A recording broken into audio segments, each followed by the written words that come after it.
If you've been following my channel for a while, you've probably noticed by now that I like to ask questions in my YouTube community feed. So there's a feed on YouTube or a section of my YouTube channel called Community.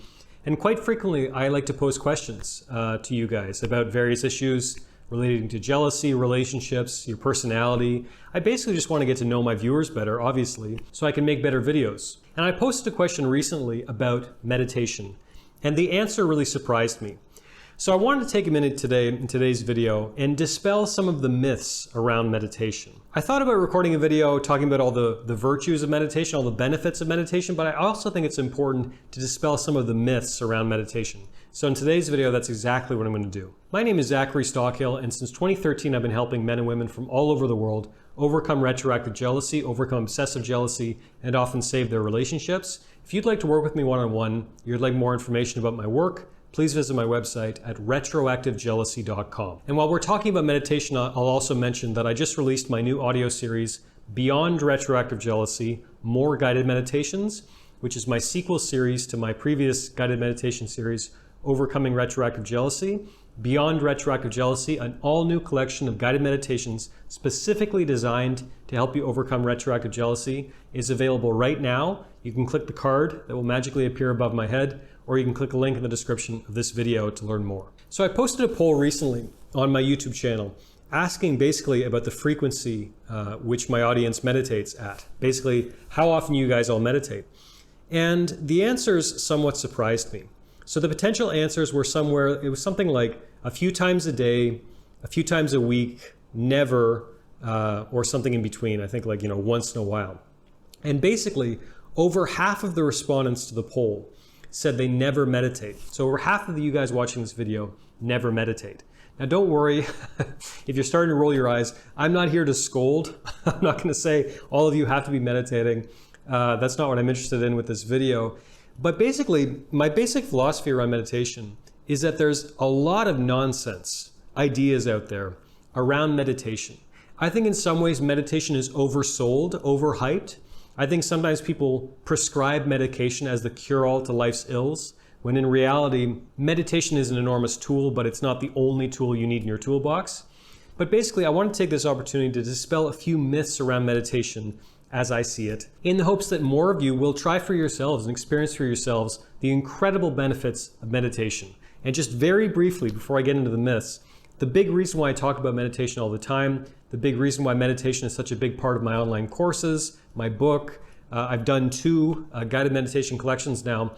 The main reason I'm such a big advocate for meditation when it comes to retroactive jealousy in particular is because not only have I experienced the incredible benefits of my own life, I have way too much evidence that meditation works. I've got all kinds of stories from students in my online courses, coaching clients. When it comes to this particular issue, meditation can really help you disconnect from thoughts that aren't serving you, can help you reorient your brain towards more productive thought patterns. It can help you break certain destructive, painful, negative thought patterns. There are all kinds of benefits to meditation, particularly when it comes to this issue of retroactive jealousy. Okay, myth number 1 when it comes to meditation. I don't have time to meditate. I'm going to call nonsense for 99.9% of you watching this video if you're feeling that way. Because there's this idea out there that you need hours and hours and hours and hours every day to start a meditation practice. And this is simply wrong. As I often tell people, I think the most important component when you're building a meditation routine is not the length of time you sit. Like, you don't have to sit for an hour. I think the more of a routine you can make it, if you only have 5 minutes every day and you meditate for literally 5 minutes every single morning, to my mind, that is way better than meditating for, say, an hour once a week. The most important thing is just to build the habit. And if you literally only have 5 minutes in the morning or at night or on your lunch break or whatever the case may be, that's fantastic. That's an excellent use of those free 5 minutes. So no matter how busy you are, if you've got kids and a mortgage and laundry and a job and hobbies and a husband or whatever your particular situation is, if you have a free 5 minutes, you can build a meditation routine. And Lord knows that most of us have at least 5 minutes a day which we can devote to meditation. And I'm being really serious here. 3 minutes every day will make a difference over time. You don't need hours and hours and hours of free time. Myth number 2, I can't start meditating because of my religion. Again, I think, if you have this belief, it's not your fault because there's so much nonsense out there about meditation. So many nonsense ideas. There are obviously different schools of meditation. Like there are straight up meditation cults and like creepy cult leaders who say that they're meditators and they're trying to sell meditation. That's not what I'm talking about. Above all, for me, aside from all the spiritual benefits of meditation, which if you're interested in, I'm sure we could talk about some other time, there's enormous practical benefits to meditation that have nothing to do with religion or your faith or whatever. So as you may know, I've been to, 2 extended meditation retreats, like where you're basically living like a monk for 10 days. And at these retreats, there were Christians, Jews, Hindus, Muslims, Buddhists, atheists, agnostics, et cetera, the list goes on. So as far as I know, there is no religion in the world anywhere that says you can't meditate, because it's not about conflicting with your religion or your spiritual beliefs or your belief in God or your non-belief in God or Jesus or Muhammad or anything like that. Basically, above all, meditation is an incredibly valuable tool, a practical tool that can help you disconnect from thoughts that aren't serving you, that can help you gain greater clarity and peace of mind. And as far as I know, every religion is pretty okay with that idea of gaining greater peace of mind. So no matter what religion you are, no matter if you're an atheist or not, I do believe that you can find some school or method for meditation that you can find very useful. Myth number 3, meditation is hard. This is tricky. Meditation can be challenging. I'm not sure I would say meditation is hard. It can be challenging sometimes, absolutely. I often compare building a meditation routine to going to the gym. So over the past, 6 years, something like that, there have been some periods owing to the current pandemic and all the rest. There have been some experiences where I've taken, 3 months off from the gym. When I go back to the gym, lifting weights is hard. I feel my body the next day. If I do a heavy squat day, a heavy leg day, the next day I can barely walk. It's hard, but it gets easier and easier and easier and easier over time. The more I build up the habit, the more I build up this routine, the more my body gets used to working out at the gym. Meditation is very much the same thing. So, for example, if you're meditating, day 2 will likely be better than day 1. Day 3 will likely be better than day 2. Day 4, and on and on and on.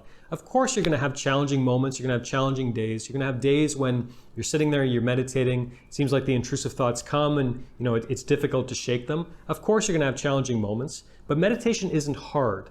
It's challenging. And there's a key distinction there, because when you frame something as hard, you're kind of losing sight of all the benefits that this hard thing can offer you. I think that one lesson that I learned probably a little later in life than I should have is hard work feels good.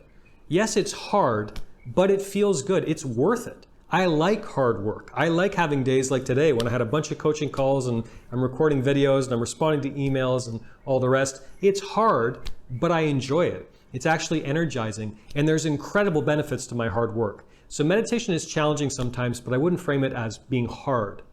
Myth number 4, I tried meditation once, I didn't like it, and I don't think it's for me. I don't think that I have the ability to meditate. My feeling in this regard is, if you are a human being in the modern world, you have the ability to meditate. Now, you might take some trial and error. You might want to look around YouTube or my channel or anything else, find a different school or practice or technique that works for you, because there's many, many, many different meditation techniques, different schools, different practices out there. So shop around a bit, but I do believe that you will find at least one meditation technique that works for you. And frankly, I think if you're a human being in the modern world, well, all the chaos of the modern world and how busy our lives are and how full our brains are of all kinds of random thoughts and random bits of information that are sort of, pelted at us all day, I really think it's in your best interest to start some kind of a basic mindfulness practice. And I think this is true for the overwhelming majority of humans on the planet today, regardless of whether or not they struggle with something called retroactive jealousy or not. Modern life is incredibly hectic, incredibly stressful, and modern life is also very modern.